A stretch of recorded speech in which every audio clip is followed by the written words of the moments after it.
नमस्कार, मैं हूं नीलू। तो एक बार फिर से ईरान को धमकी मिली है।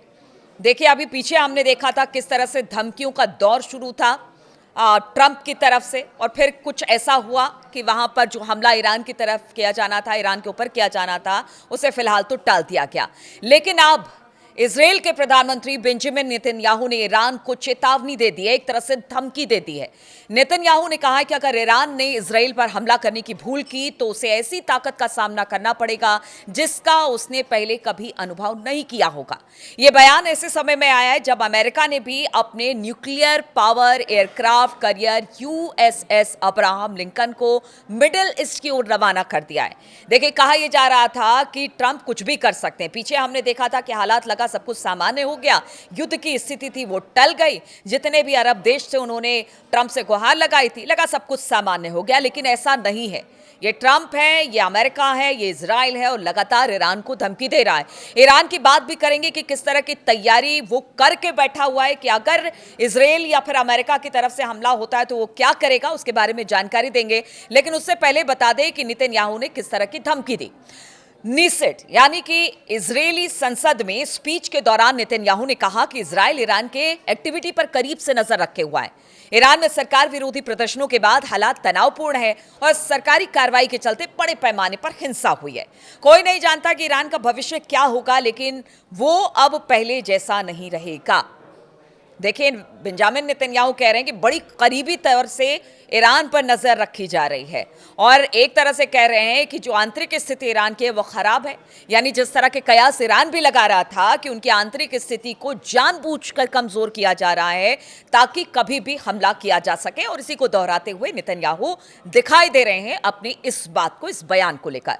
तो उन्होंने कहा कि बहुत बड़ी कीमत अब ईरान को इसे लेकर चुकानी पड़ेगी जिसका असर लंबे समय तक रहेगा।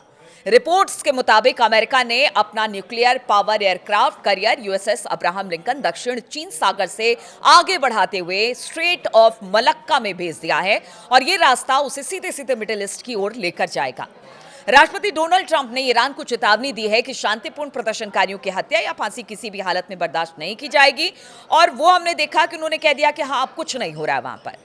लेकिन सैटेलाइट ट्रैकिंग से पता चला है कि USS Frank E Petersen junior, USS Michael Murphy और यूएसएस स्प्रूअंस जैसे मिसाइल डिस्ट्रॉयर्स में लिंकन के साथ आगे बढ़ रहे हैं। तो इसे क्या माना जाए? एक तरफ तो वो कहते हैं कि ईरान में सब कुछ ठीक है, जो बात हमने कही थी ईरान ने मान ली, हम पीछे हट गए। लेकिन अब देखिए, जिस तरह से जो अब्राहम लिंकन है वो आगे बढ़ा है, उससे तो स्थिति कुछ और बता रही है और कुछ और निकलकर सामने आ रही है। अब बात ईरान की तैयारियों की कर ले। देखिए, ट्रंप पहले धमकी दे रहे थे, अब नेतन्याहू ने भी कह दिया है कि किस तरह से ईरान को वो जवाब देंगे, और साथ ही साथ अब किस तरह की मूवमेंटशिप की देखी जा रही है उसको लेकर भी बड़े सारे सवाल उठ रहे हैं, क्योंकि कहा जा रहा है कि हो सकता है 3-4 दिन में ये जो अब्राहम लिंकन है वो पहुंच जाए मिडिल ईस्ट की तरफ। अब ईरान किस तरह से तैयार है? देखिए, ईरान इस बार बख्शने वाला नहीं है।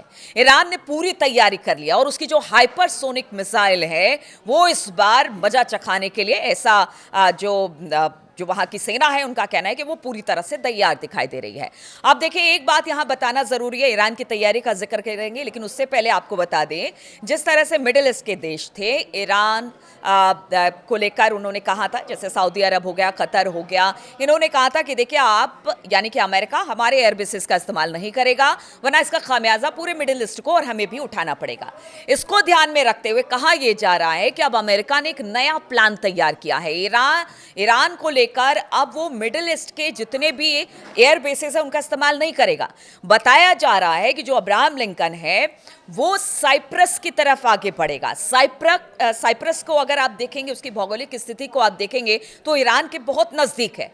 तो इस बार जो मिडिल ईस्ट के जो देश हैं उनके एयरबेसेस का इस्तेमाल नहीं किया जाएगा, जिस तरह से उन्होंने कहा, या एक तरह से मना ही कर दिया ट्रंप को। अब उसे लेकर एक नई स्ट्रेटेजी है कि साइप्रस से हो सकता है कि ईरान पर हमला हो, और इसके लिए तैयारी पूरी कर ली गई है, क्योंकि वहां पर बताया जा रहा है कि ब्रिटिश जो एयरबेस है वहां पर मौजूद है, और इसको लगातार अमेरिका इस्तेमाल करता रहा है। इसलिए इस बार प्लान साइप्रस से ईरान पर हमला करना है। तो अब बात ईरान की तैयारियों की कर ले, क्योंकि ईरान भी पूरी तरह से तैयार है। ईरान की जो खुर्रम शहर 4, फतेह 2, सज्जल 2 जैसी मिसाइलें अब पूरी तरह से तैनात दिखाई दे रही है।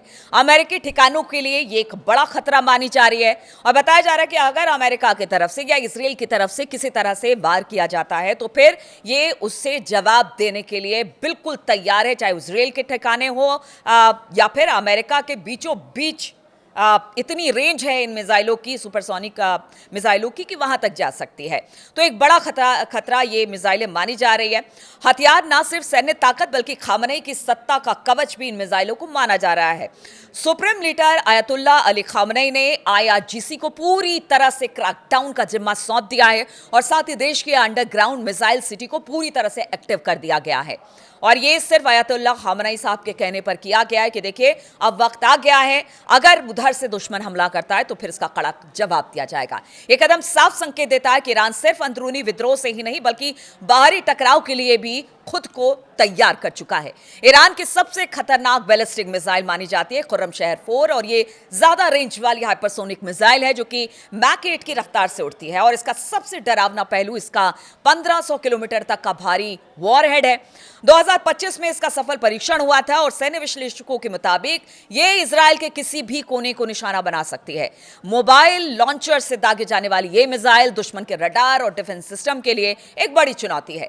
दूसरे नंबर पर आती है फतेह 2। इसे ईरान की पहली हाइपरसोनिक मिसाइल कहा जाता है और इसकी रफ्तार मैक 15 तक बताई जाती है, यानी कि करीब करीब 18,000 किलोमीटर प्रति घंटे की रफ्तार से ये ट्रैवल करती है और 1400 किलोमीटर रेंज वाली ये मिसाइल इतनी तेज है कि मौजूदा मिसाइल डिफेंस सिस्टम को रोकने में नाकाम माने जाते हैं।